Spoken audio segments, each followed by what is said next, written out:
Hey everyone, welcome to the live show with Amanda McKinney today, who's going to talk to us about hosting a yoga challenge. Before we dig in, I want to say a huge thank you to our sponsor, Offering Tree, which Amanda and I both know the amazing team over at Offering Tree and their wonderful help for yoga teachers who want a website or who want to be sending out emails or scheduling people.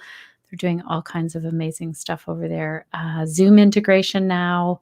They're looking at memberships and videos. If you are thinking about creating a website, or if you have an existing website and you want to check out Offering Tree, I have a little code for you here, offeringtree.com/Shannon. And I would say check it out and chat with the company over there.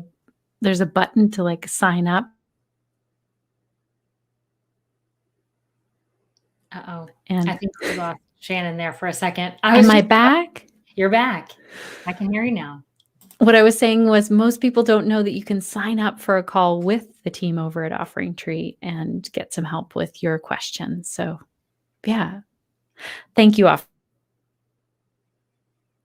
no, we lost you again, Shannon. We're saying thank you, Offering Tree. And I'm going to Offering add Tree. Oh, you're back again. Go for it, though. Tell us about Offering Tree.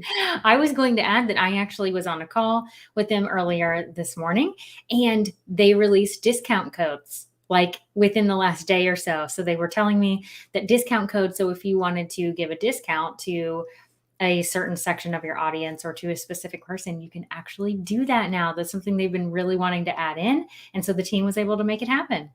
Oh, that's amazing. Thank you for jumping in there, Amanda. My internet has been acting up a little bit and we're just going to roll with it. I know Amanda can fill in all the spots. So welcome, Amanda. How are you today? I am doing great. Thank you for having me. I'm super excited to be here. How are you today? I'm good. I feel like I'm really fixated on watching these two eagles in California because they're about to hatch their babies. How have you not sent me this link yet? I know. I've been checking them every day for about a month, and my family is like, "Oh my gosh, my cats are even used to the eagle sounds." I'll send it. I'll post it in the comments so that everyone can check on Jackie and Shadow. That's their name. Oh my gosh, you know their names. This is so funny. How have we not talked about this in a month? Like you have not mentioned this. I know. Oh, it's all the eagle watching. Because Amanda, because of the eagle watching. oh my gosh. So it keeps letting us go. Okay, let's dive in and let's start talking about yoga challenges. So tell us, because you've put together a whole system for yoga teachers. So tell us why or when would we use a yoga challenge? Mm-hmm. So I think it's really great to just start the conversation with like, what the heck is a challenge? And like you said, like, why would I even want to do that? So just in case someone doesn't know my name, I'm Amanda McKinney, and I help yoga teachers with marketing. And I help you find the tools that work for you and the confidence within yourself to actually build the thriving yoga business that you want to build. And so lately, over probably the last 6 months or so, I feel like I've talked about challenges a lot because a lot of people in my world of helping yoga teachers were coming to me saying, how can I run a challenge? Like, what can I do to do this? And so I started getting those questions. And so you said I built basically a system that walks you through it and helps you through the whole process. But you can totally do this. But I think first it's like, well, what is it and why? So a challenge is something where you walk your students through small, tiny steps to either give them some relief to solve a problem or to give them the experience of working with you. So there's two different ways that you can kind of look at a challenge. And so if you can help your students do something that will help them experience relief in some form or fashion, then that could be the challenge. Or it could be giving them a taste of how you teach in order to usher them into another offering. So going through that, the idea is like you have to know what's on the other side of the challenge, because if you're trying to grow your business, most people are like, oh, I want to grow my email list or I want to grow my business and get more students. So a challenge is the answer. And it's like, okay, well, what's at the end? We got to start with what's the paid offering at the end and then work backwards, because that's how a challenge really helps you grow your business. And I'm so, so glad that you said this. I'm just gonna pop in here Mhm. for a minute Yeah. that we're, like, looking at what's the paid offer because yoga teachers are really keen to, give so much away. So let's take an example. Maybe someone who's here live has an Yes. example of an offering like a class or a workshop that you want more people to Mhm. show up to, a paid offering. Tell us in the comments, and then we can use that as an example. Okay. Yes. So we Please have do our that. paid offering. We Mhm. have that in mind. And the challenge is there to bring people to that thing. Right. And we're going to walk through this step by step. Like, step one is to do this, step two is to do this. So we're going to walk through that for sure. But yes, a yoga challenge can help experience that relief or help give them an experience of how you teach in one of those ways over a short amount of time. I have seen people do 3-day challenges, 5-day challenges, all the way up to month-long challenges. So you really have to think through, like, number one, what's my energy level like and what's my calendar like? And think through that, as well as what would help the person be successful in experiencing that relief or experiencing how you teach. So those would be two things to really think about, because you really want to think about growing your business and serving your clients all at the same time. And what this allows you to do is it allows you to grow your email list. It's primarily an email list builder and therefore a business builder in the end. Because if anyone's listened to me for very long, they know I say the health of your email list is a direct indication of the health of your business. This is so good. So we want people jumping onto the email list as part of the challenge Mhm. then. It builds our email list, and those are the people who might be signing up. Let's check the comments here. So one person saying teacher training, like Oh, okay. So the end is the teacher training. Okay. Oh, shoot. We lost her again. We'll to give her get a people there we go. Another person is saying studio classes. Okay. Awesome. Those are great examples. Yeah, great examples. So, before we jump into the step by step and the examples, I would say two other things about challenges that are really, really helpful, because they can help you. It depends on the elements of the challenge that you want to have. If building a community, like a Facebook group or any type of community that you would like, if that is something that you want to do, a challenge is really good for kickstarting something like engagement in a community of some sort. There's another element of a challenge that allows it to really help build a business, and that is that it's shareable. A lot of people will share a free challenge, and primarily we're talking about free challenges, but of course you can run a challenge as a paid offering as well. But when it's a list builder, you're really thinking about it being free.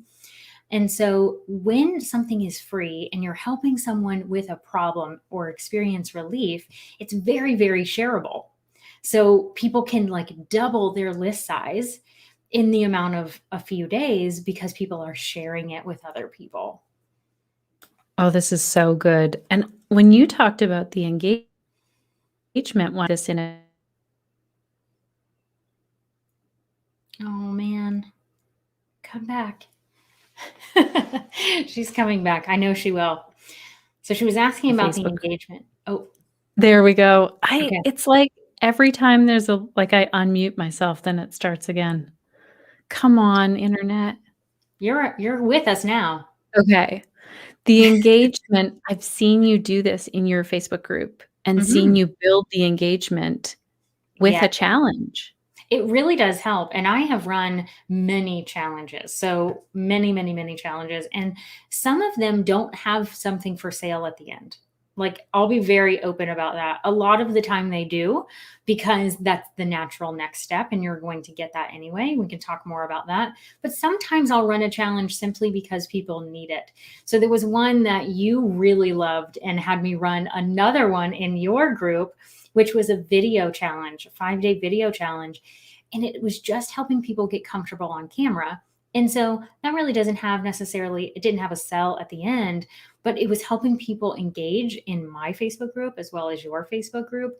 And it was really helpful. And that engagement continues after the challenge. Certainly not at the level at which it was during the live challenge, but the engagement happens because people have come together and engaged with that community. So it's not so scary anymore. Okay. So when we know, all right, we know what's at the end of this, whether it's a paid offering or we want to build our email list or build our engagement in a Facebook group, we know the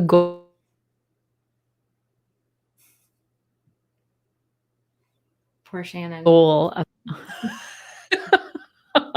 poor Amanda.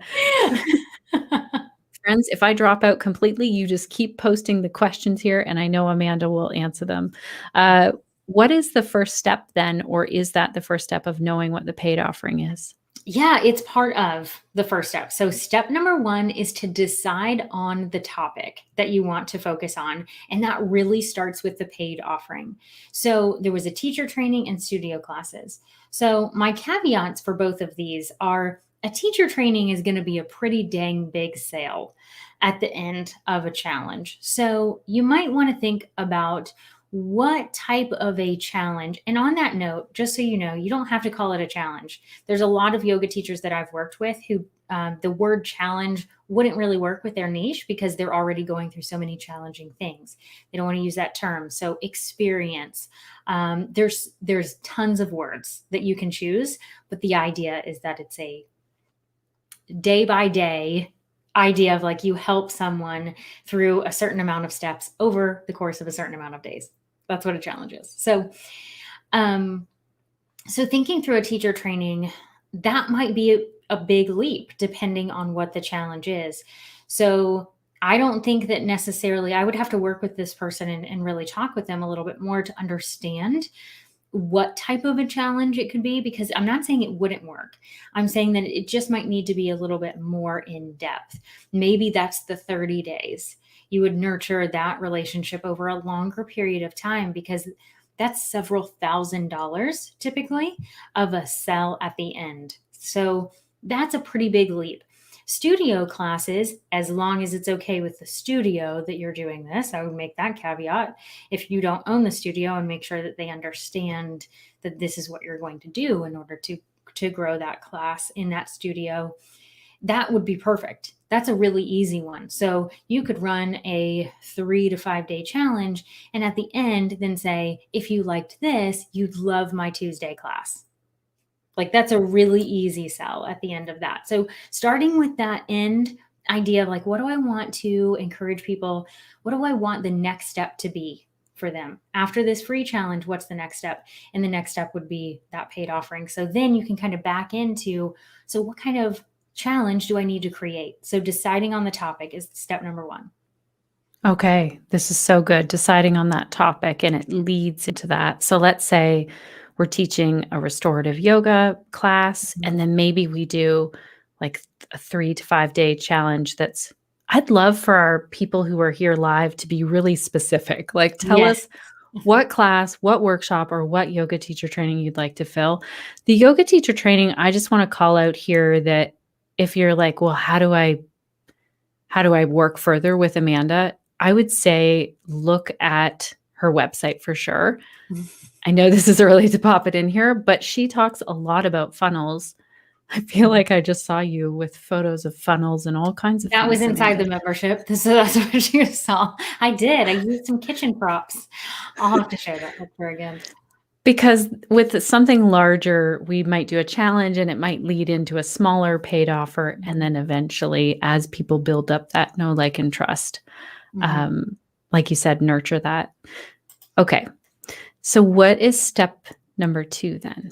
Step number 2, and I'm looking at my notes because there's 10 steps. So I want to make sure all of my steps were in a row, like in the correct order, is deciding the details. So this is figuring out, okay, what is the start date of the challenge? How many days is the challenge going to take place over? What's the end date? What's the start of whatever the offering is? Because a lot of people will say, okay, I'm going to run this challenge into like it's going to sell a program. So let's say your program is going to start mid-April. You need obviously the challenge to happen before the program. So you've got at least a week or two after that to market and sell into the program before it starts. So you really have to work backwards. Now, if you have an offering like a studio class or a membership that's always open or something, a course of some type that someone can buy anytime, then you don't have that necessarily time constraints as much happening as like, okay, I want to start my program on April 3rd. I just made that up. I don't know when April 3rd is, but whatever.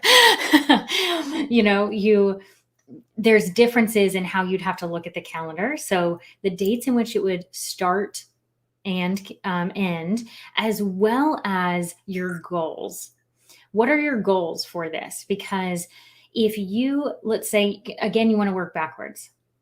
If you have a program and you want 5 people in this workshop or whatever your number is, then okay, not everyone in the challenge is going to buy your thing at the end. Like if you have 100% conversion rate, please come talk to me because I want to know what you did, because that's unheard of. Most of the time when I talk conversion rates, it really discourages people. I don't want it to be discouraging. If you have a 5-person program, you do not have to have 500 people in a challenge to make it work. The math that you Google is going to tell you that you do. But when you are looking for a small program, you could have 20, 30 people in a challenge and really connect well with 5 of them. Because it's so small, because your audience is so small, you can actually make the conversion rate higher because of that. Now, if you're trying to get someone into a teacher training, right? Like that's going to be a bigger investment of money. You have to really think through that. What's the number?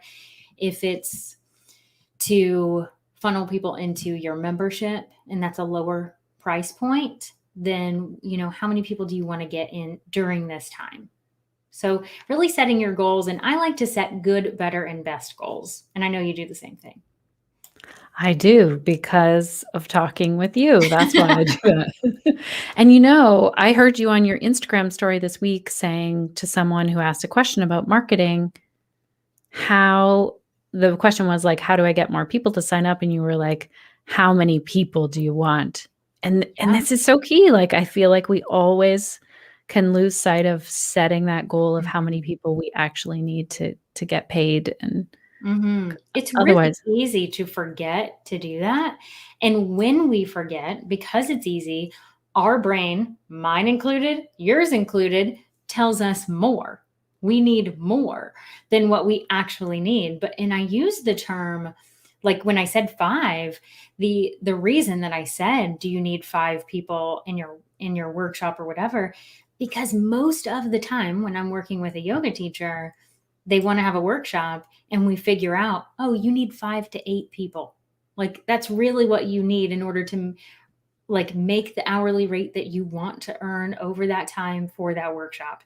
And most of the time they say, oh, I thought I was going to have to need like 20 people in there. And I'm like, no, it's 5 or 8. Like, I hope you get more. Let's get you more people. But in reality, it's not that many people that we actually need in order to make the money that we really want to make. That's so great. Here's an example. 4 consecutive weekly registered sessions, 4 Sundays in a row for 45-minute class, some yin, followed by a brief guided meditation, April 4th to the 25th. Very clear. Thank you. Very clear. This is what you need. Okay. So this is good. So you've set some goals of like, when the sessions are happening. They're happening Sundays in April. So you've got 2 weeks? We've got 2 weeks to get you some people. You can run a challenge. You can do this. I don't know who this is, but I'm cheering you on. We've got this. Like you can totally do this. Oh, it's Jenny. Jenny. You said it. Now we know. Okay. So 4 Sundays in a row, what you're wanting to encourage them to purchase at the end. And so let's say, basically you'd have to run the challenge next week. So just so you know, Jenny, next week you need to run the challenge, which means you need to market it this week. So we're kind of running into a little bit of a time thing, but you could do it. You could do a 3-day challenge, right? It doesn't need to be 5 days. So the other thing that you have to decide in step number 2, which is deciding on the details, is how you're going to deliver this. The challenge details of like when you're starting, when you're ending, and your goals, that's all great. But you need to know what the heck you're going to do with these people every day. Are you going to deliver a video to them? Are you going to do things live? Are you going to send them an email? Are you sending pictures? Because all of that stuff, you need to know what you need to create before. So when I'm thinking about Jenny doing this, if she wanted to run a challenge, Jenny, you don't have to run a challenge, just so you know, you could fill your 4 weeks of registered series, like this registered series, without a challenge. You would just need to market the series. If you wanted to run a challenge, I would say, Jenny, okay, do a 3-day challenge, run it next week, promote it for this week, and do 3 days. And I would love to see someone thinking about yin. I think there was restorative in there, maybe. Like, tell me, I think I even said this on Instagram yesterday. Someone said something about a restorative workshop or something. And I was like, show people how they can set up a restorative pose, 1 per day. So that would be 3 poses in the challenge, 1 per day, with couch cushions, with things in their house. Don't pretend they have a bolster. People don't have bolsters until they're actively in yoga. Like they're actually doing these things. Like very rarely do people have bolsters, but they do have blankets. They do have pillows. They do have couch cushions usually. So say, this is how you could do this with what you have at home. And that could be the challenge. Most of the time when I'm working with someone and we get to this work out the details section, I say we all, because we all do this, we make it so complicated, but it actually needs to be so simple. The actions you want someone to take in a free challenge, you want people to think about, how can I take this action, whatever that action is, in 15 minutes or less a day? The shorter, the better. Like, if you can have them 5 minutes is even awesome. Like the least amount of stuff, because you want them to feel successful every day. Right. Oh, that's so good. I've joined challenges where they're like, do this and then do this and do this. I'm like, oh my gosh. Sometimes the first day is just join the Facebook group. Yeah, and like, right. right.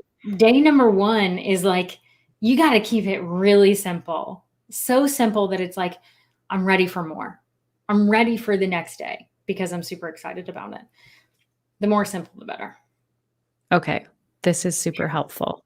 Also, when you were talking to Jenny, 'cause, we both know Jenny, and you were saying like, now you'd have to market it this week. Sometimes I hit that point and I'm like, oh gosh, I'm actually going to need a little more time to market this. Right. So I don't know if you know, how much time do you suggest for people to market a challenge? Oh, I've got that answer. Okay. It's very clear for me. This is a very easy answer. So I'm wondering, do I say this right now? No, I'm not going to say it right now because I'm going to say it in one of the steps, because otherwise everyone's going to be looking at their calendar and not paying attention to the rest of this stuff that I'm about to say. Okay. So step number 3 is to outline the content for each day. So step number 2 is mapping out the details, right? The dates, the goal, the how you're going to deliver it. It's going to be video. It's going to be PDF. It's the medium in which you're doing that. Step number 3 is outlining all of the content. So mapping out day 1, day 2, day 3, 4, 5, whatever. If you're doing 30 days, you got to map out 30 days. So however long you choose to run this challenge and however many days, you have to map that out, because you don't want to wing this. This is not something you want to wing it and show up the day of the challenge and have zero idea what you're sending your people. Like, that is not going to feel good. I can promise you that for sure. You don't have to be the planner I am, but I can tell you the wheels will fall off the bus if you try to wing it. This is good, because I've seen some yoga challenges and their photos, and I'm sure all of those photos are taken ahead of time. You know, everything's ready to go. You've got all of that content outlined. I'm guessing that you're not meaning like everything you're going to say, like a full script, just the idea of what you're delivering. Yeah, just outline. So like if someone wanted to do that restorative challenge, of like, I'm going to show you 3 different poses you can do at home with the stuff you have. It would be like, what pose? Identify exactly what pose that you would share with them. And if you know right off the top of your head, like, because you're right there, like either writing it in your journal, in a Google Doc or whatever, you'd write the pose name, and you could write like couch cushion, like the props they would need or something, like anything that could like jog your memory, because you're going to create all of the content. So the more you put into the outline, like the more, like if it's just there sitting in your mind, like, oh, I could do this and I could say this, like go ahead and write it if it's in your brain, because it's going to serve you later when you do have to make the content. So if it's there, go for it. But overall, you want to know, on this day, I'm going to talk about this thing. And what action am I asking them to take? Usually do this one time today or whatever. Okay, so there's an action with each day. So we outline basically the content, and like you said, with the restorative, maybe those props, writing that down, and then the action that they're doing for that day. Mm-hmm. That's good. That keeps them winning. Like, unless they're implementing something or doing some type of action, they're really just watching a video otherwise. Right. And that's great, but not really helpful for them. You want them to experience that relief. So if you're helping someone with back pain, show them how to get that relief. Show them one thing they can do one time a day or 3 times a day or whatever it is, like super, super, super, super simple. This is one thing you can do. Get up from your desk. Get up from your desk 3 times today, please. Like, I mean, it can be that simple. The more simple it can be, the better, is the best I can say there. Okay. That's so good. Okay. So we outline all of the content. What's the next step? So step number 4 is to create your pre-challenge to-do list. Now, like a lot of people are not like me, and I very much enjoy a to-do list so I can check things off of it. Like, I recognize that is my personality and not everyone's. However, I work with a lot of yoga teachers who, some are sitting with me that like list and some cannot stand it. I can tell you that for both parties, to-do list for a challenge works. So take that for what it's worth. I would make a list of every single possible thing you need to do to make this successful. So like before day 1 of the challenge, what has to be done? Now, I've created this list. So in my system that you've alluded to, like, I've created this list for you. But a lot of the things, I can't remember everything on the checklist, but I can tell you, you would want to map out your content. You'd want to create any of the content that you're actually going to send to them. So if you will be recording a video, you need to write that down and know when the heck you're going to film it, when the heck you're going to edit it, if it needs to be edited, and when you're going to upload it to YouTube, like where are you putting it? You need to know all of these details, because otherwise you're going to record a video and be like, dang it, I have to edit this and I have to upload it. Oh my gosh, today's the challenge. Like, this is the train wreck that can happen. However, you don't have to deliver anything by video if that's not your jam, if that's not what you want to do. But you'll have to create the PDF. You're going to have to write the emails. You're going to have to take pictures. Whatever your medium is of how you're delivering this content, you will have to create something for these people to help them through this challenge. So that's all of that you want to write down. You're going to have a sign-up page, or else people can't sign up for the challenge, right? You can't market the challenge if there's not a sign-up page. So you've got to create that. I laugh and you laugh because we know that it's easy to forget these things. Like, I have literally thought about something, created a product, all of the things, and thought, dang it, I don't even have a sales page on my website yet. It's easy to forget these things. So making a list of all the things that have to be done before you can actually have the challenge is super important.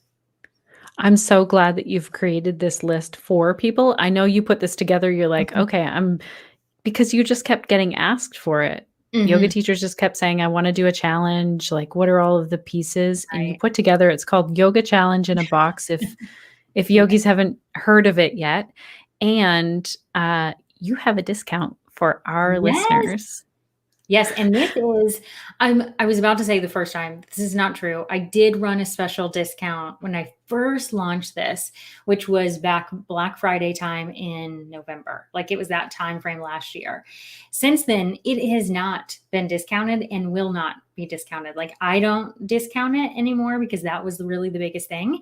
And so when you reached out and said, "Can we do this for my audience?" I was like, "Absolutely." So this is a special discount for your audience for sure, because it's not discounted on my website. Thank you so much. And speaking of like sales pages and being like, shoot, I got to get that thing together. I was messaging Amanda last night and I said, I don't have the website ready, but it's there. It's very simple. It's now a button and Yeah, a photo. And I said to Amanda that's going to be just fine for now. it is. Thank you for giving I know you've had amazing feedback from Mm, that yoga challenge in a box. A lot of yoga teachers have commented. yeah, You can see all of that feedback when you go to the page. You can see what people have said about it. It's super in depth. it's been really amazing. It was one of those things, like I tell people all the time, listen to your students. They'll tell you what they want. It takes time. I recognize that it takes time in order to do that. I've been working with yoga teachers for 2+ years now. I'm very fortunate that my students do tell me what they want. They raise their hand and say, "Please, Amanda, create this thing and we'll buy it from you." And so I finally listened. And you all said, if you can create templates for a yoga challenge, that would be amazing. And so basically that's what I did. I spent so much time doing that, and I created every checklist, every template for every email, for the sales page, for all the things in there. Every template that you can imagine is in there. And I keep saying this, I haven't heard anything else. I've only heard one piece of feedback that I could do, and I'm working on it. It's on my to-do list actually for Friday. And I've only heard one piece of feedback, but if I'm missing something, tell me and I'll put it in there. Like that's as easy as it is all you have to do is tell me like I'm missing this thing and I'll just put it in Yoga Challenge in a box. I'm so curious what it is now of like what's being added. Yes, and so it's a calendar. So I have the specifics. So like what I did is I have feedback form at the end of the course. Once you go through it, like there's a feedback form. And I got the feedback that a calendar, like a visual mapped out calendar would be helpful. So I'm trying to figure out how I could do that in a way that would be a good example, because not everyone's challenge is going to be the same amount of time, and the lead into the offering will be different. So like a teacher training challenge to offering would look very different with a lot of lead time in between, versus Jenny's example of like, oh, I'm doing this in April. She could totally up and run with this like right now if she felt Right. like it. Oh, So I'm curious to see how you're going to do it about now. how to do that. Oh, that's amazing. Okay, so that's up to step 4. What is step Yes. 5? Okay, I'm looking. Oh, Yes. so step 5 is to write your during the challenge to-do list. This is something that all of us can forget, myself very much included. And so I'll tell you that my goal whenever I am running a challenge, this is just my goal. You do not have to operate like this. My goal when I run a challenge is my only job is to show up live every day. So if I have a live component, which I usually do because I very much enjoy that, and I find that the engagement is super, super high. When I show up live, whether it's in a Facebook group, on Instagram, wherever it is, when I show up live, it works better. The challenge overall is better. There's more engagement. And so I make it to where I don't have to do anything else. Like there is no task. So specifically what this looks like is that on my pre-challenge to-do list, I write every single email. Every single thing that's recorded is already done and in the queue. Everything is uploaded. Everything is done. Every email is scheduled in my email system. A lot of people do not operate like this. I need to like tell like I just need to say like a lot of people don't do this, and they write their emails every single day. They release them every single day during the challenge. You do you, friends. But for me, that does not work because I show up live in a different manner than a lot of people would show up live.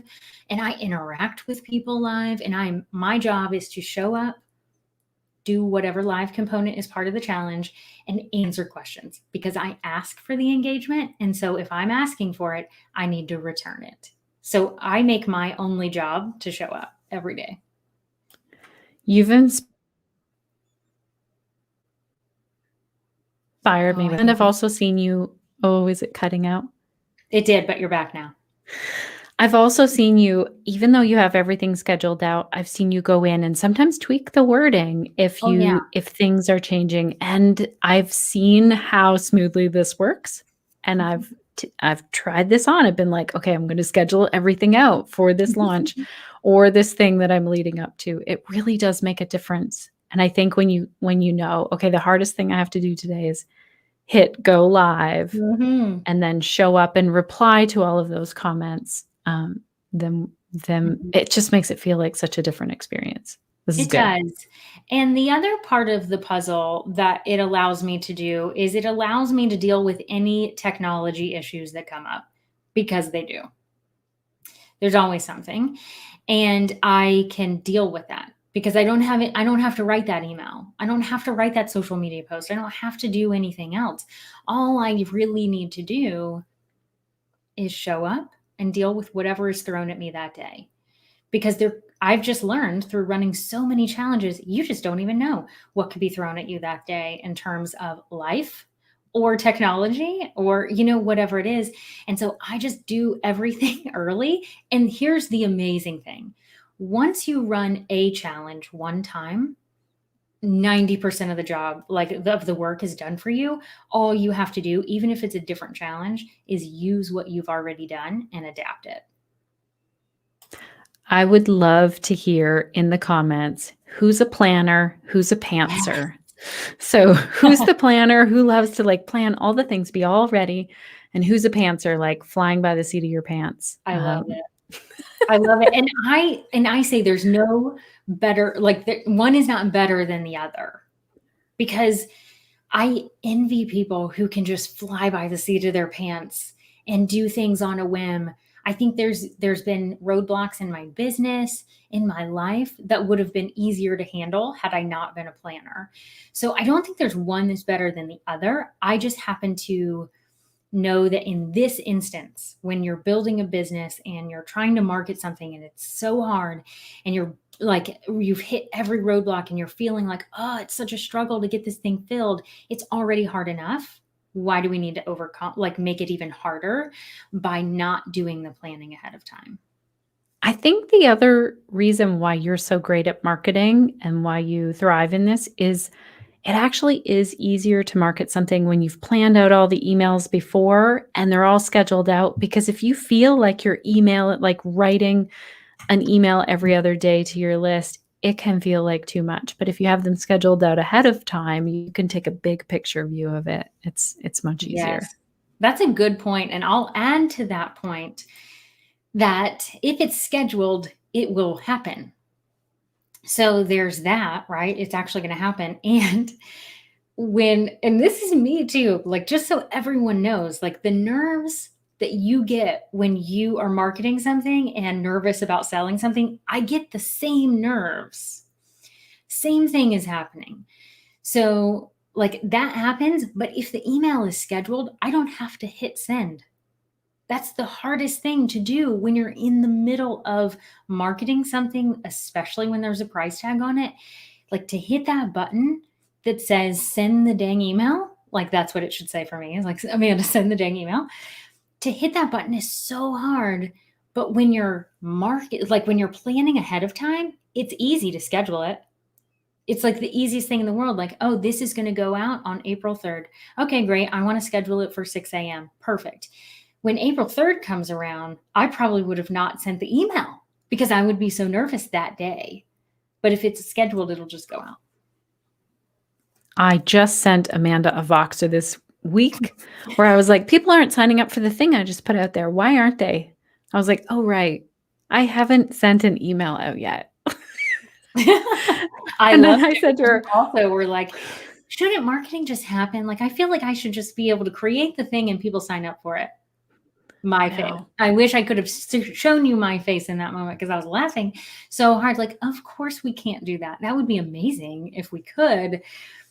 We can't. We can't. None of us can do that. Like, everyone looking at you with this massive, massively awesome Facebook group, right? Like, people look at numbers like that and think like, oh, things just sell. They fly off the shelves for Shannon. No, they don't. Shannon has to send the email to you.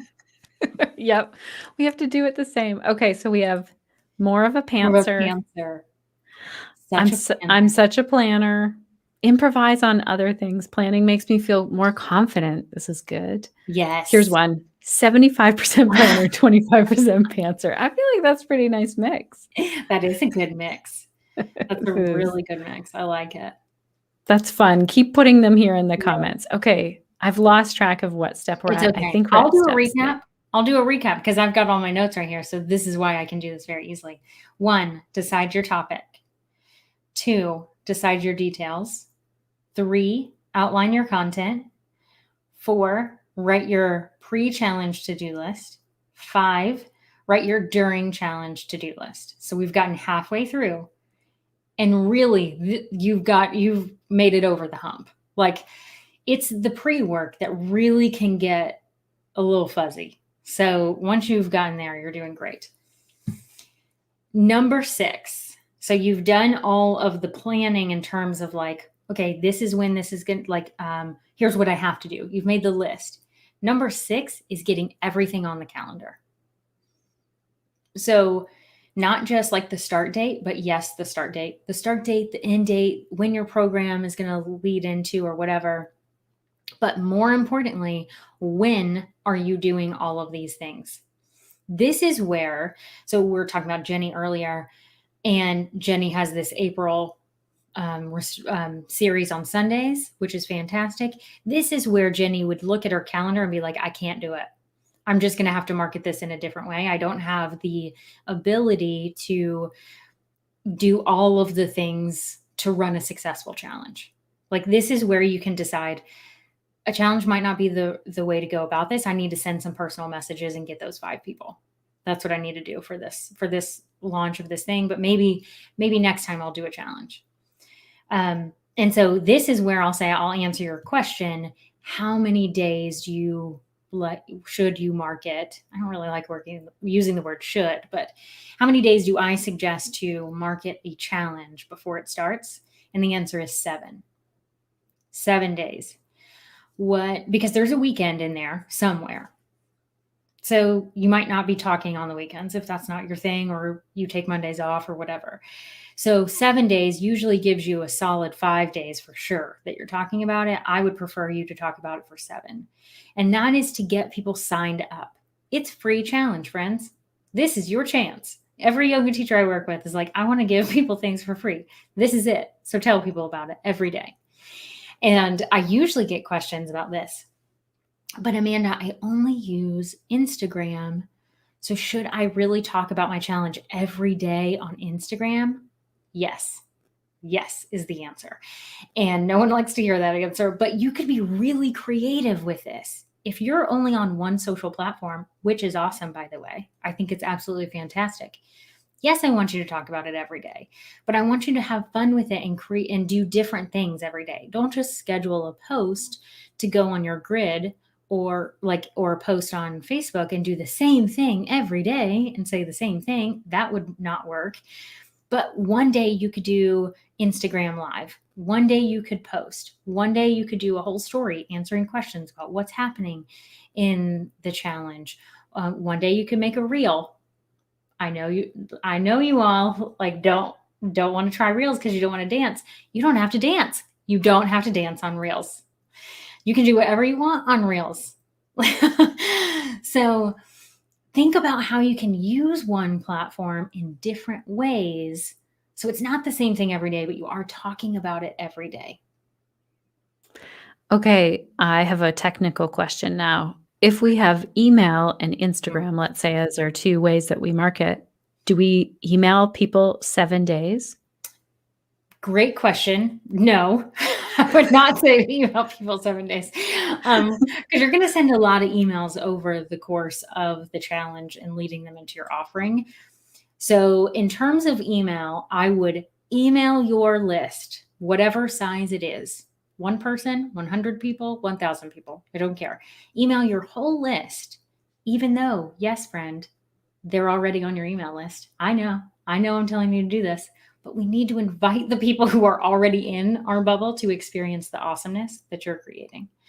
So email your list and tell them, hey, I'm running a challenge. I'm running this challenge next week, and I would love for you to be in it. Click here to join. Depending on your email system, it might be a 1 button and they can automatically join the challenge, or they might need to sign up. Whatever works. Does not matter. They will either sign up or click a button. So give them the information so that they can sign up for it. I would do that. I would send one email. If you're ahead of the game and you email your list every single week, like if you're one of those people who are consistently emailing your list once a week and you can think about this and plan for this 2 weeks ahead, I would do it in 2. I would do 1 week and tell them, hey, this challenge is coming. And then the next week say, oh, by the way, I'm running this challenge next week. So you've given them 2 opportunities on your email list to sign up. So that could be one thing, but definitely just once. Then you want to post about it on social media, because most of the time people are on your email list and following you on social media. So you're giving them multiple ways to see this. Then you're posting on social media. If you're not using social media, you will have to find other ways to invite people to this awesome party. So you have to figure out, what are your connections? Or do you have friends that can tell people about your challenge? Like partnerships. Not anything official. Doesn't need to be official. It's just people who will share the good news about your awesome challenge and say like, oh, my friend Shannon is hosting a challenge next week and it would be great. Here's the link to sign up. They can email their list. They can share it on social media. Having other people help you build that is fantastic. So you have to be creative, because I do get a lot of people who are like, well, I don't use social media. And that's fine. It's a choice. You don't have to use social media. But if you're not using social media, you do have to think of other ways to promote your challenge. You can't just dream it out into the ethers and think, like I was trying to do with this offering. I made it. Why aren't they signing up? Right. It doesn't work that way. Telepathically sending it. Yes. Okay. So that was step number 6. We're at step number 7. Step number 7, get ready for it. This is the biggie. You got to do the work. You actually have to do the things on your calendar. So there's that. Planning is, I don't have a lot of pushback when it comes to planning. Like, oh, I'm going to make this plan. I'm going to write it down on a piece of paper. I'm going to put it in Google Doc. I'm going to put it on my calendar with pretty Post-its and doing all these things. Even non-planners can get behind that. But if you don't actually do the work and write the email and promote your challenge, like these things, like it actually doesn't help you grow your business. So you actually have to do the work. And so it deserved a whole step for me to say, do the work, follow the plan that you have created. So this is where we're looking at the calendar and the to-do list, and that's all written out for us when we're doing all these things. We're actually You're just writing following the your own plan. So for example, if I told myself, I typically will batch like content or like task. So all of my 5-day emails, right? I'm going to write them at the same time. I'm not going to write one email at a time. That's a waste of time, in my opinion, for my brain, because that's too much context switching of like, I'm doing other things. So I'm going to write all 5 days of emails in one sitting. So what I would do is I would say, okay, Amanda, next Monday, you're going to write all your emails. Next Tuesday, you're going to write all your social media posts to promote the challenge. Next Wednesday, you're going to record a podcast episode about it, or whatever my marketing channels would be for my challenge, which you all would do whatever is good for you. You would batch that stuff so it gets done. But I would know, like on that Monday, it shows up on my to-do list. Now mine's electronic, so mine's going to show up in my to-do list for the day. But if yours is paper, write it down. Like when you look at the calendar, you just have to put it in whatever system works for you, so that when you get to that day, you know, okay, time to write those 5 emails. This really does make such a difference to batch work. It's tremendous. Like, try this if you haven't done it before. Mm-hmm. And I get a lot of pushback on this. Like, just to be very clear, not many yoga teachers that I work with really want to do this, but all of them come back and say, "Ooh, that was helpful." Yeah. That was really helpful. And it's not, maybe it is science. It's how our brain works or something. Like it's helpful. And I should also say, yes, I'm a planner and I recognize that. And so I recognize that not everyone is that way.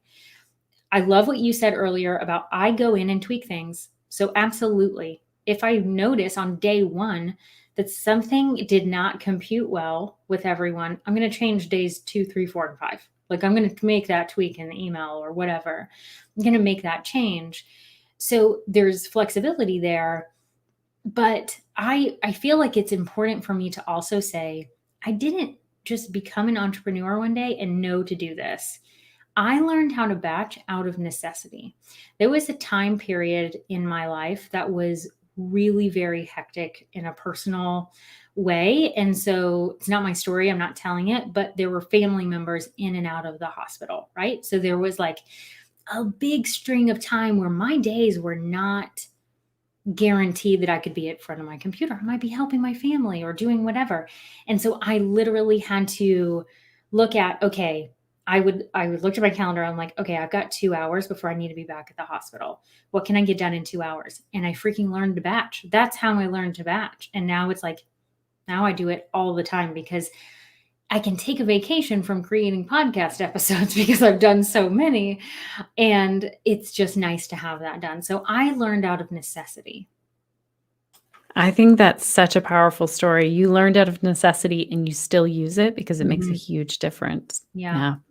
Anyone who's making social. Oh, sorry. And there's times where like life happens and batching gets thrown off and I miss an email, or like there are times I don't want it to seem like I've always got everything buttoned up and everything is fine. Like, that's not it. But 90% of the time, 95% of the time, everything is kind of running in this ship because I've figured out how to navigate the ship over time.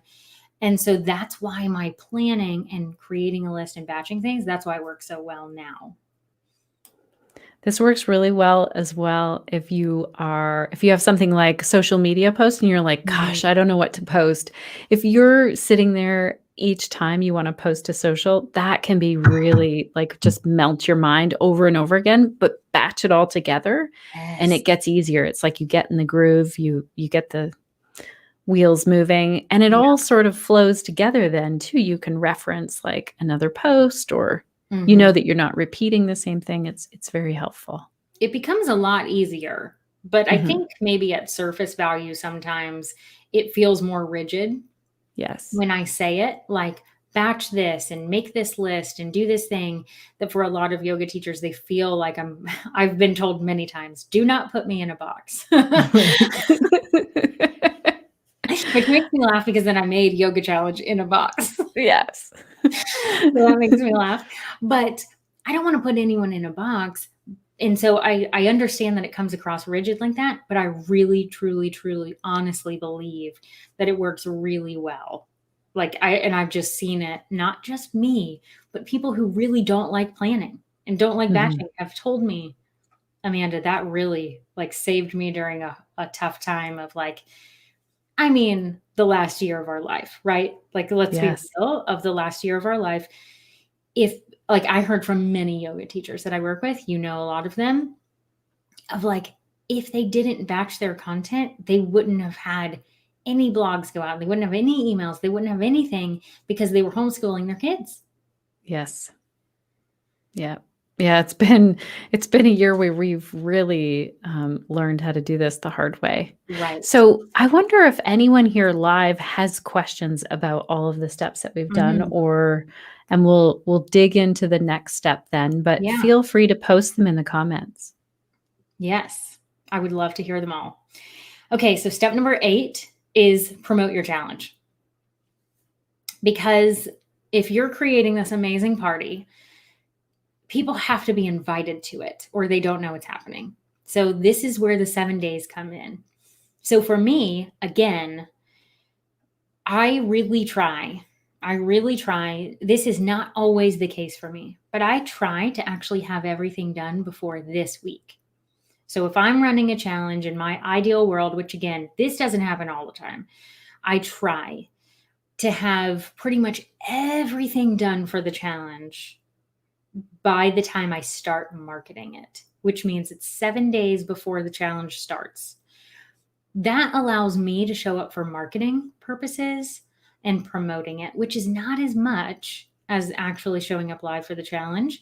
But what it allows me to do is have that space to where if something doesn't get done, right, I've got a week of a buffer that I can fit things in. So what it looks like for me sometimes, depending on what the offering is at the end, is during the week of promoting the challenge, I'm typically working on something related to the offering that's happening at the end of the challenge. So that's typically how I'm doing things. So for me, that again, I'm just trying to give like the behind the scenes of like why I create all of these freaking checklists so that I can get all these things done before all the happenings are happening. Like them, because that 7 days of marketing a challenge feels heavy if you're not used to marketing something like that, which I mean, I don't push and promote something every day. I am marketing every day, but I'm not selling something every day. There's a big difference between the two.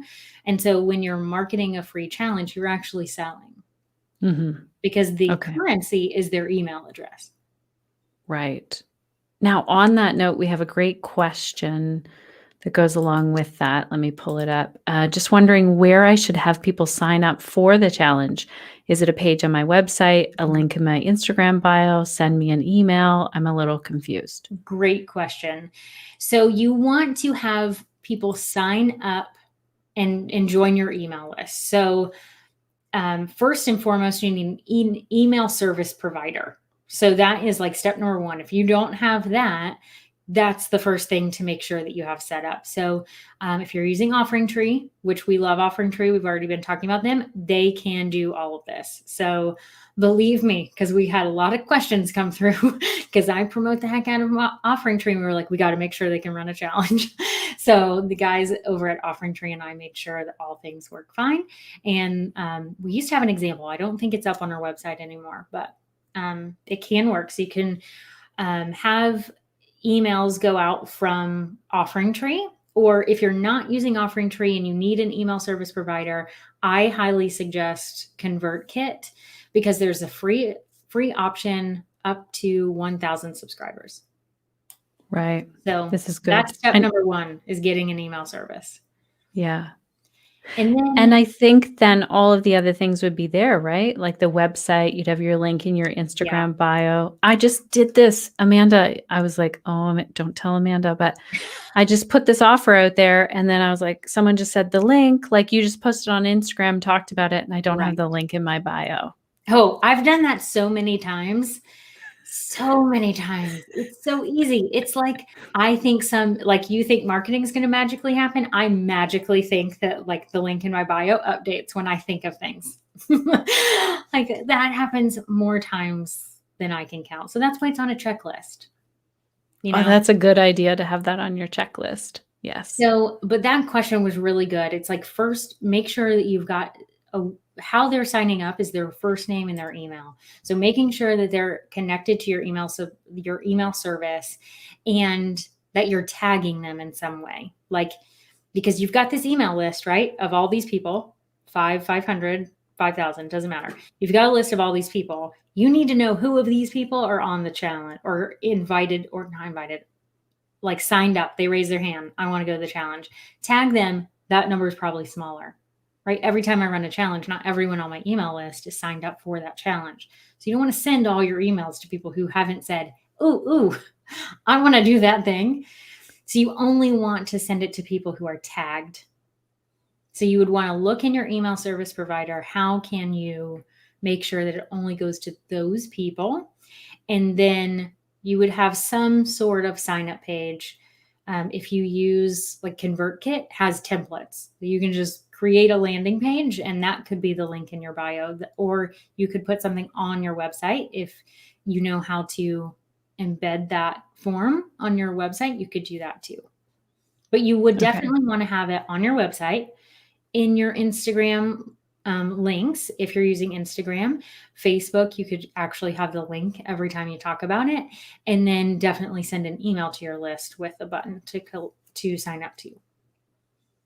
This is why I'm glad that you have the whole thing. This is why Amanda created the template, because she kept giving all these steps and then people are like, wait, what? Right. Yeah. That's a great question. If there are other Yeah, questions, really good question. pop them in the comments here. Yes. So you're What going to step promote is your next? challenge. That's step number 8 is promoting the challenge. Big surprise here. Step number 9 is host your challenge. So as you can tell, there's a bulk of your work that happens up front that no one sees. The part that people see is step number 8, which is promoting. You're promoting your challenge. Step number 9 is hosting your challenge. And so that's why for me, like, I want to get all of that stuff done so that when people start to see the fruits of my labor, I'm showing up like fresh. I am fresh. I am live. Everything is planned. I can just tweak things. Like, that's where I need to be. And so I really plan ahead. And so everyone in my family knows that the week, like a week or two before something is opening, is actually like the time in which like I'm going to be working probably a little bit later. And I don't want to cook dinner. I really don't want to be in charge of food. So I pre-warn everyone in the house. I've seen you do this. You're like, we're going to get like a food subscription box for this time, or that's really smart to think about. Like, if we're going to be doing extra work, we're taking away from that time. That's good. Yeah.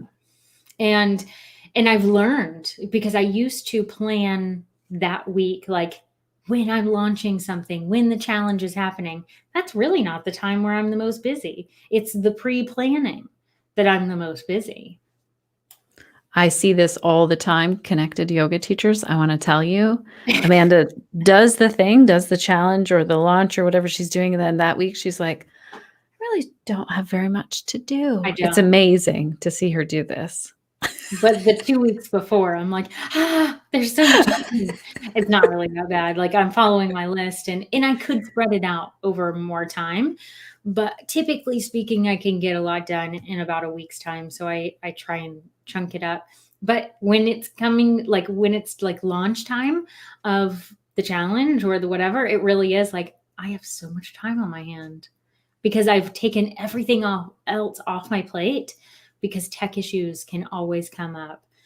What if there's a podcast issue that pops up that I don't know about? In a life situation, right? Like, and I think if we rewind the tapes, right, and I look back at my life and I see that really crazy time of family stuff happening, I now plan very differently, because like my business kept running because I had some things planned.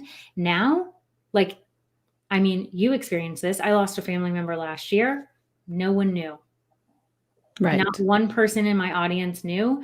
The only people who knew were anyone who I had to cancel a meeting with because I was traveling and doing some things. But no one knew, because everything was planned ahead of time. And I got to take the time to grieve and to go through that process without my business really feeling the impact at all. Mm-hmm. I'm so glad that you brought this up, that life stuff can come up when we do those launches, and you can decide then, am I, like everything is still going out and still ready to go. And you can decide, okay, what do I need to do to take care of myself? Or am I going to tell my audience, or whatever those things are? So I'm guessing you plan nothing then. As you're hosting your challenge, there's nothing else on the calendar except that. Is that right? Yeah, that's pretty much it. Now, I say pretty much it because there are things that might seem big to someone else, but that really run on autopilot for me. Like I mean, you asked me to do this a lot. Like during the live, if I'm doing a launch of any sort, whether it's a challenge or something else, you'll say, can you come in and talk to Connected Yoga Teacher Group? For me to Yes. show up in a Facebook Live, that's fine. But for me, right? Like that's fine. For someone else, that may not be fine. That may not Right. They might, right. Right. But I do it so frequently. Of course, I can put that on my calendar and it's no big deal. But I'm not creating anything new. I'm not taking on a lot of meetings or extra things during that week or two. Okay. That's super helpful. Are we at the last step now? We are. So you host the challenge. That's step 9. Step 10, this is a big one. You have to invite people to the paid offering. So that's a thing that can easily be forgotten. So you have to invite people to the thing that made you start the challenge at the beginning. If it's a registered series, if it's a workshop, if it's your membership, if it's a private session, whatever it is, you have to invite them. So after the challenge, what is that transition? How are you making it seem like this is the next logical step for you? If you liked this and want more, come on over. I know it seems like I'm saying it like it's so easy. When you build your challenge to lead into that, it is that easy. You and I have done a challenge where we actually talked about the offering at the beginning. Oh, yeah. But oftentimes people will leave it till the end. Do you want to talk about what you suggest? I think that's a really great point. I'm glad you brought that up. It can be done either way. I am very much of the mindset of if I'm selling anything at the end, I usually talk about it at the beginning. And when I say I talk about it, it's not a hard pitch. It's simply me. And I just coached someone through this very recently. What I do is I typically am showing up live in some form or fashion. I include it in when I'm talking live so that I can control my body language around it when it's happening so that it doesn't feel like a big pressure type of a thing. And I just say, like, I talk more about this in the workshop, or I don't know what let's say it's a workshop. I talk more about this in an in-depth workshop, which you're going to get a special invitation to. But today I want you to focus on this. So I've said that, hey, I'm going to talk about this workshop on Friday when I tell you about it, but let's focus here today. Let's stay right here. I want you to experience this. And I might mention it every day. I might mention it every single day. I think that's what we did when we ran the challenge together, is we just had it as part of the conversation every day. Like, you're going to get a special invitation to this. There's no pressure to join. You can get enough from this challenge. But if you're looking for more, that's where you're going to get more. We're going to talk about it, because the more that you know about your students, and again, this takes time. I am not saying that this is the easiest thing and that you're going to get it right the first time. I hosted many challenges that did not go as seamless as they do now, right? You have to know, first of all, the offering at the end, I hope your students told you what they wanted.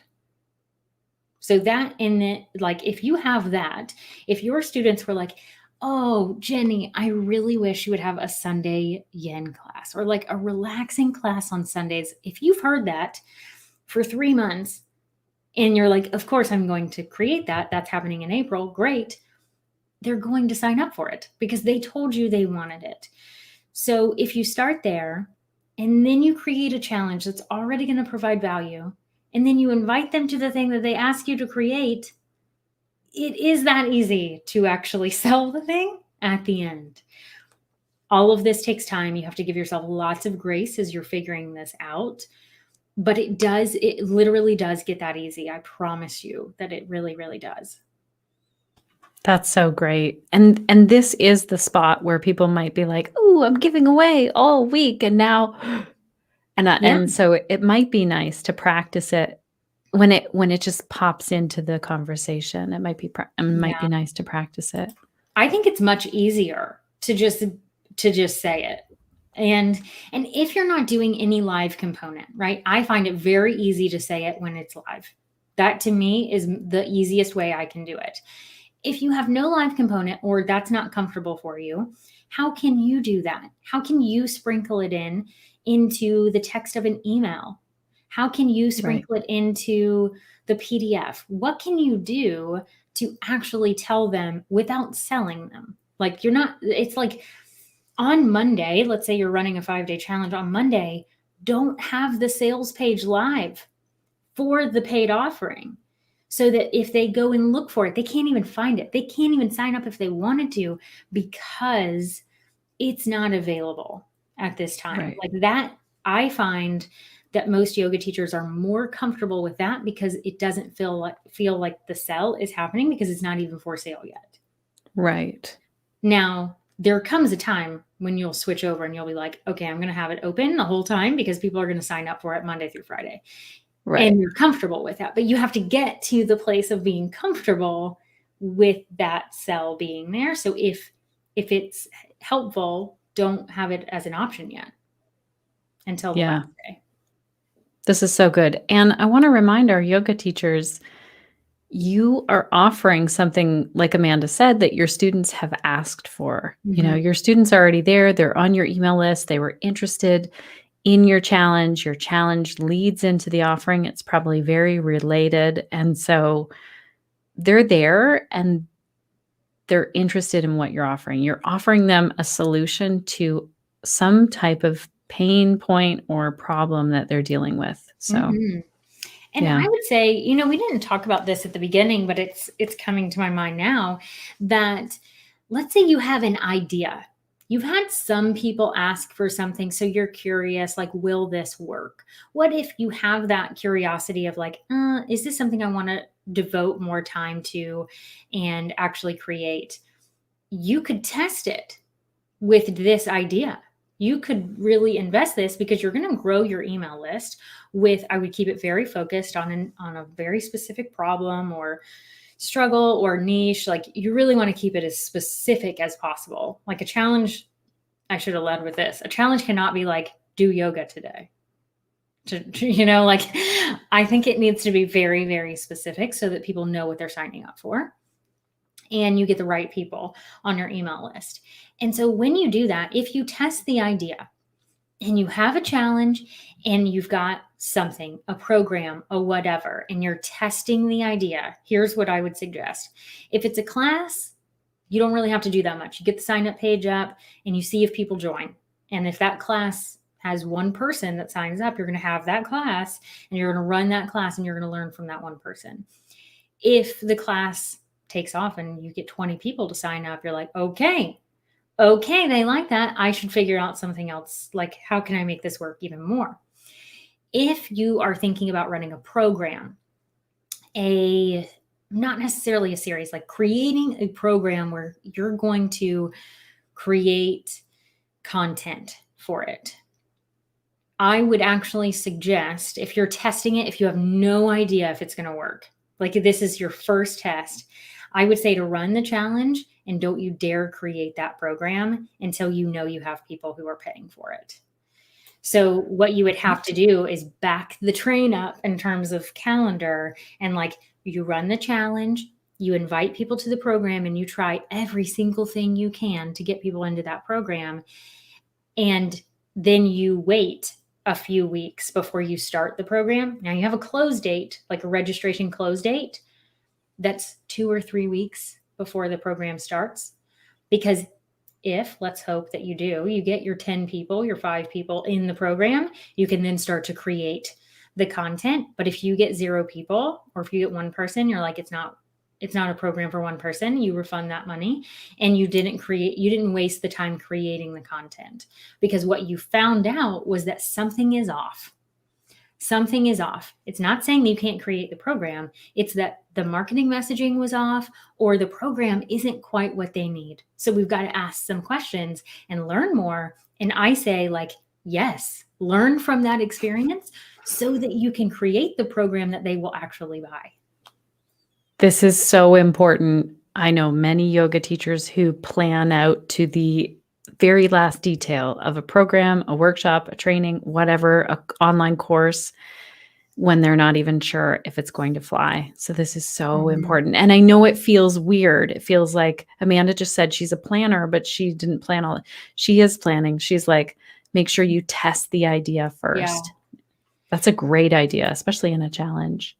It's a good idea. It's hard to implement. And I also just want to recognize when people don't sign up for a program, it sucks. I want to be the first person to acknowledge that suckiness.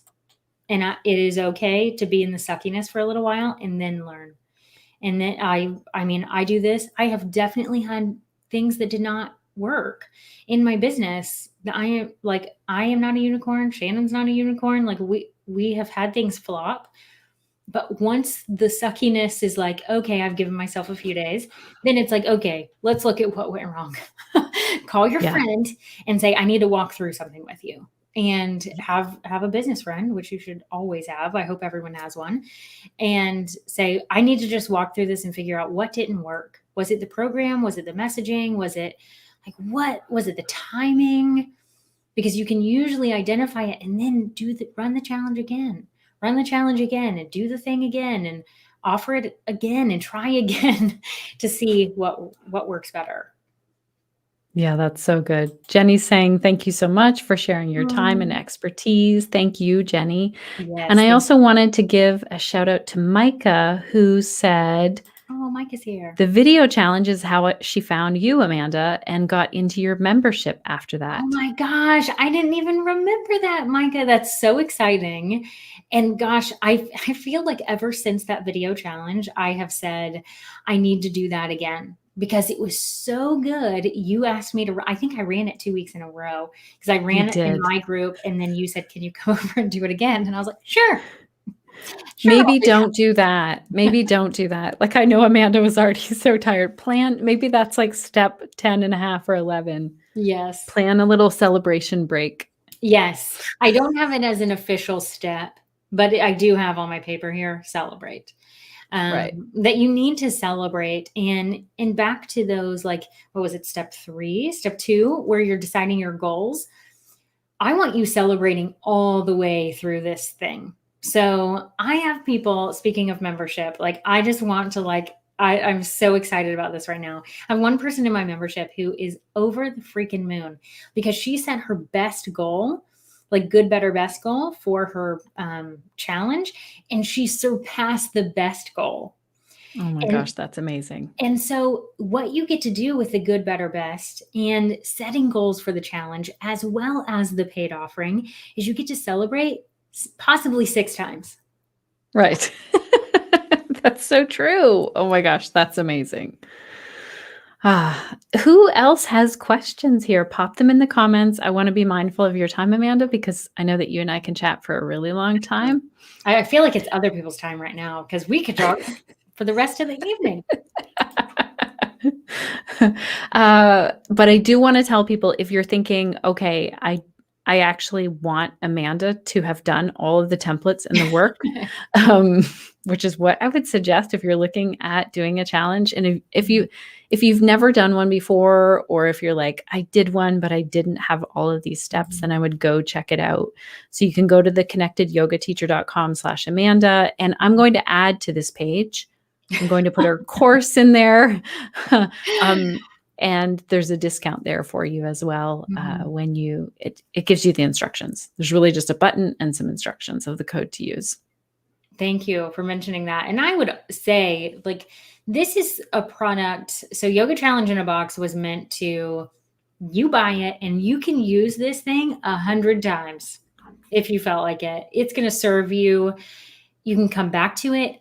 Like I said, if anyone reaches out and is like, Amanda, it would be really nice if it had this. Like, it's very easy for me to add things into Yoga Challenge in a Box. So as challenges change, I plan to update it. And this is something that once you have access to it, you have access to it until I take it off the internet, if that makes sense.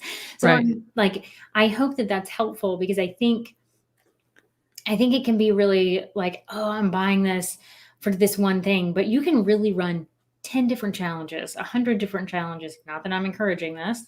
Find one that works and run one multiple times, but it will serve you. And there's a lot of templates in there that can help inform a lot of things. So I write social media post templates for you and email templates, and you can use those and think like, oh, okay, this can help when I'm selling this other thing or whatever. Like, you can take information from this and use it in different ways. But I have seen like incredible results from students, and it's super exciting to be able to say like hundreds of yoga teachers have used this, and that's pretty cool.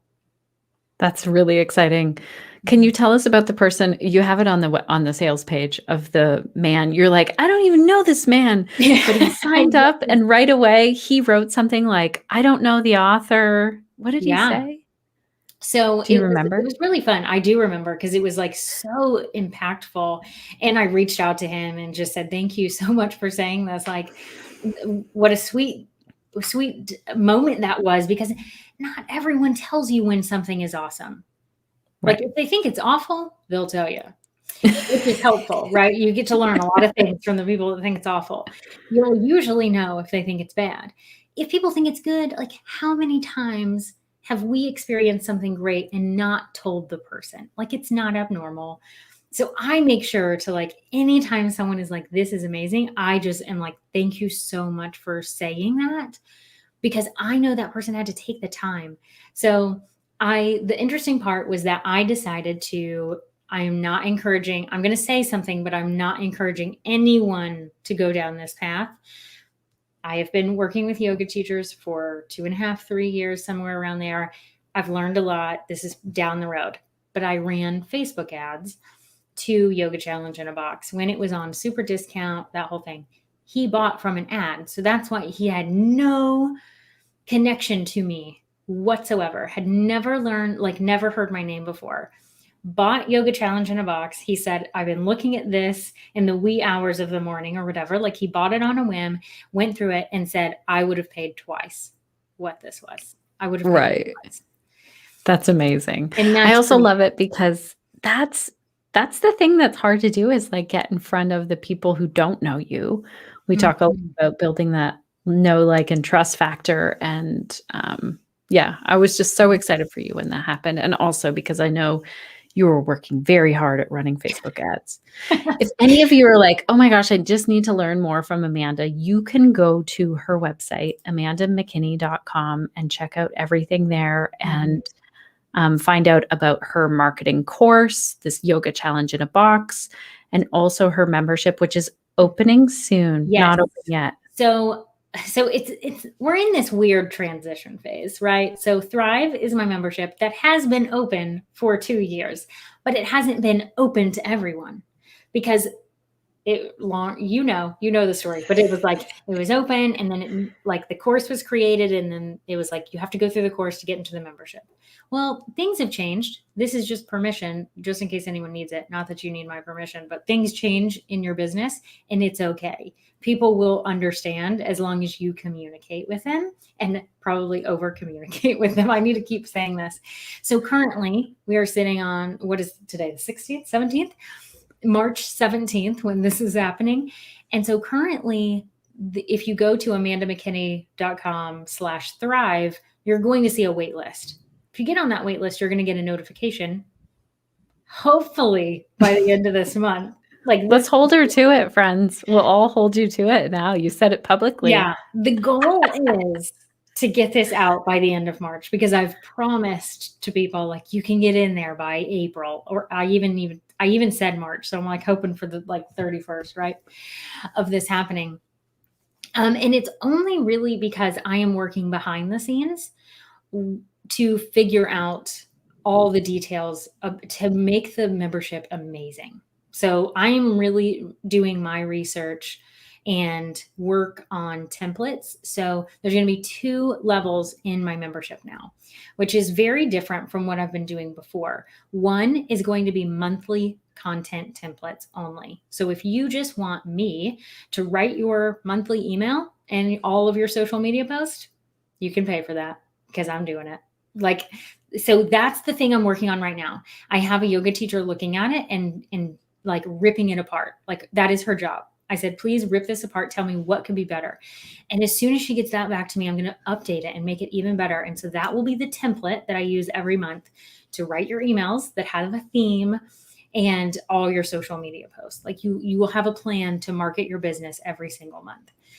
If you want the templates plus community, extra trainings, my eyes on your business with content reviews, Q&A calls, those types of things, that's the second level. So there's going to be 2 levels. If you just want templates and run, or you want more of a community and ongoing support, you're going to have that option too.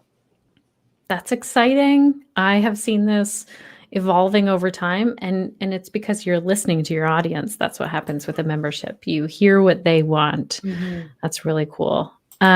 This is Micah. I'm so incredibly grateful for your membership, Amanda. It's the best thing that could have possibly happened for my yoga business. Micah's fab. That's so sweet, Micah. That is really sweet.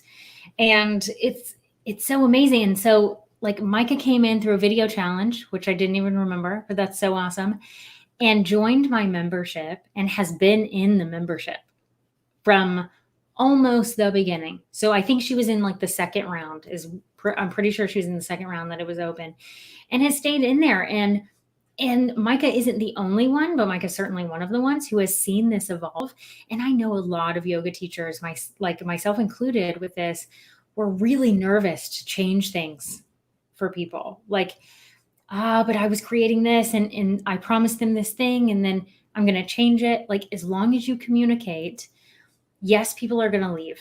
People leave my membership all the time. Not all the time, but often, right? Like it happens with memberships. Right, it happens. Yeah. And when you change, when you shift gears, you have to expect that some people are going to leave, but you're making room for the people who do need to come in and are like, yep, this is the spot for me. So Mike is just one example of people who have changed, like gone through this evolution, and it's okay. Like, I mean, it's really nerve-wracking. Like right now I'm like, okay, like I'm about to do this other thing. And by the way, it's going to be like a super soft launch. There's not going to be a hard launch for this thing because I just revamped the course. And so I would love to have everyone in the membership. And so I'll remind you a few times, but it's really going to be on you for a little bit. And then I'll do a special thing like after the summer or during the summer or something like that and do a little bit more of a bigger push. But hopefully by April, you'll be able to enroll and thrive if you want to. We're holding you to it. We heard the end of March. That's what we all heard here. Yes, I think everyone heard the 31st. And I'm like, okay, I can do it. I can do it. I know you can. This person says, love a good plan. And another person said, so exciting. I want everyone here to know, like, Amanda and I are running businesses and making these decisions, and we're right here with you. We've learned along the way. And this is what I love, Amanda, is that you're ready to share this, that you were like, okay, I've run many challenges and now let's put it in a box.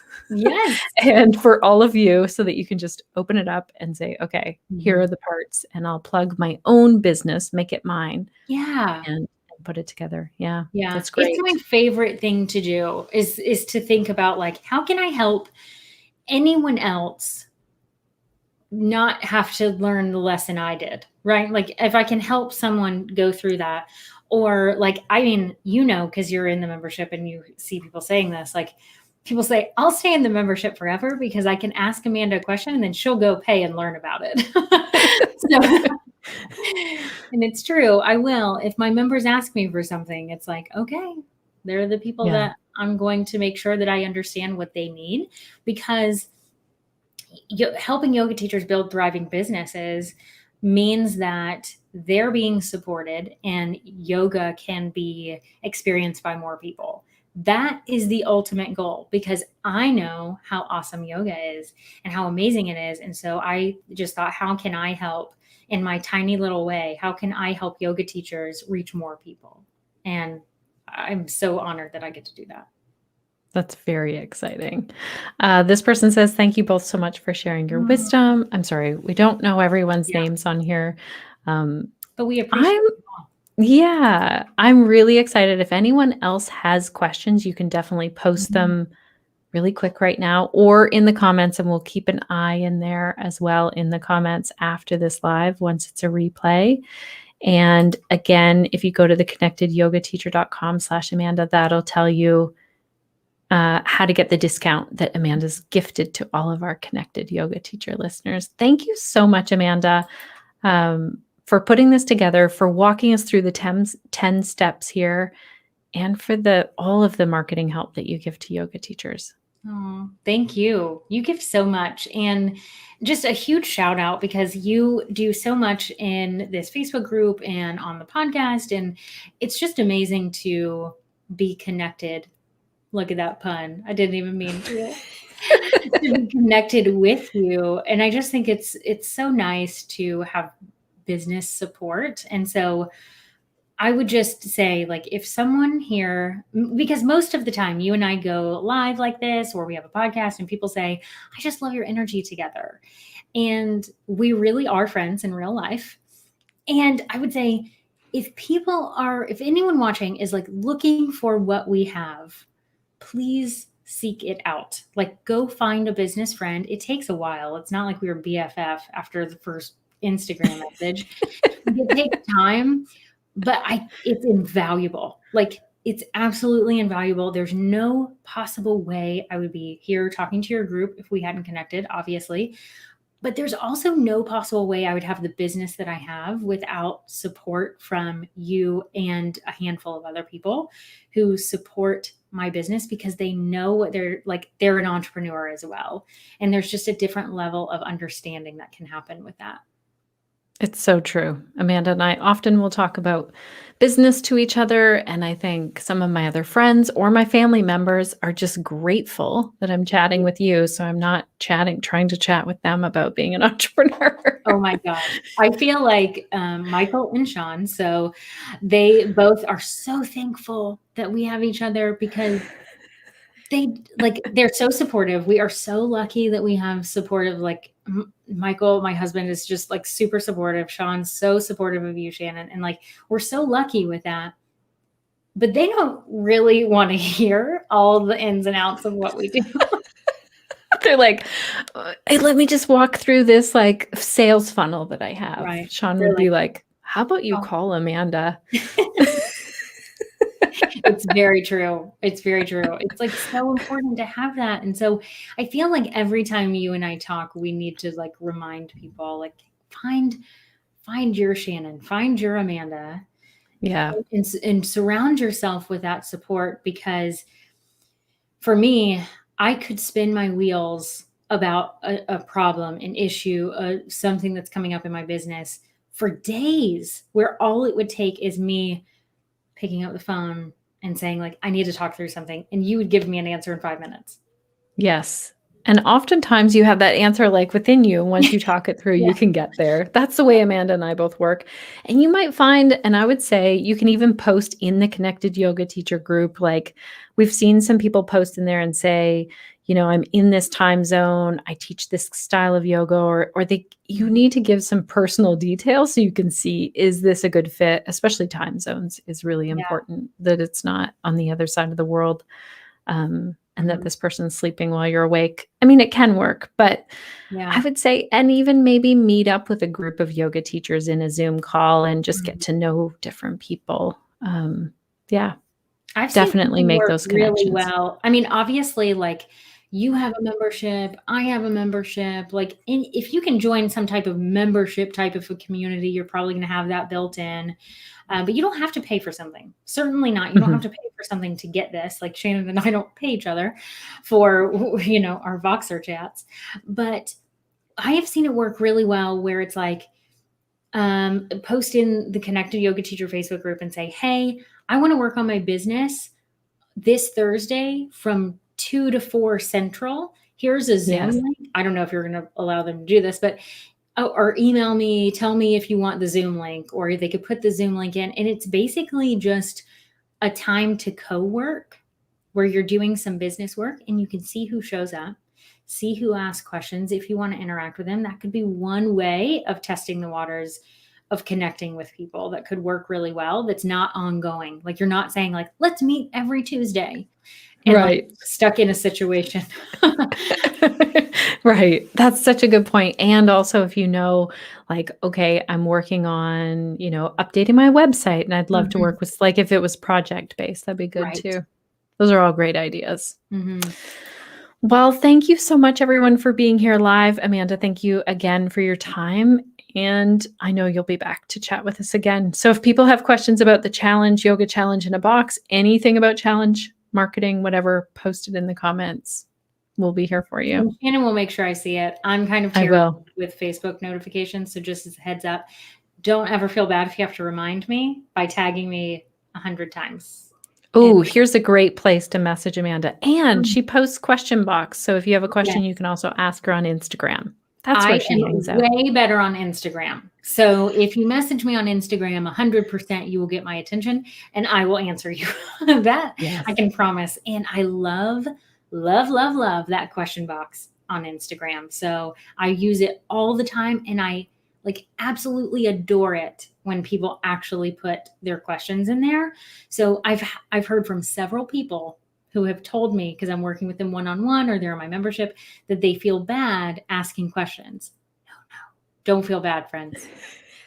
Ask the questions because I did it on purpose. I really love to answer questions like that. Also, I'd love to know in the comments who's thinking of running a challenge Yes. and tell us about it. Like, tell us about it. Share a link. If you're in our Facebook group, you can share a link.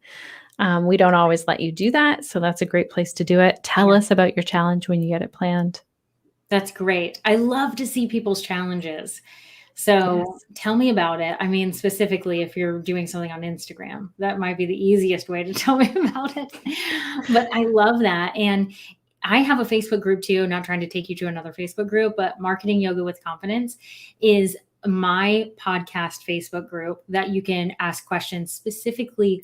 I like only marketing questions and business questions are in there, not teaching. That's my niche is not teaching teachers how to teach yoga. Like that's not my jam. Marketing is my jam. And so we have marketing and business questions in there. And so you can always ask questions in there about a challenge. And periodically I do the like share your link to the challenge or tell me things because I talk about them so frequently. So I'll do that too. That's amazing.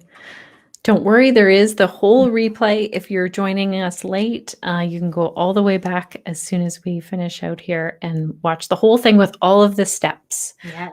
in it. And Thank if you you've so been much, here Amanda. the whole time, kudos to you. I know, you win the prize. Yes. All right, thank you so much, everyone. Bye. Bye.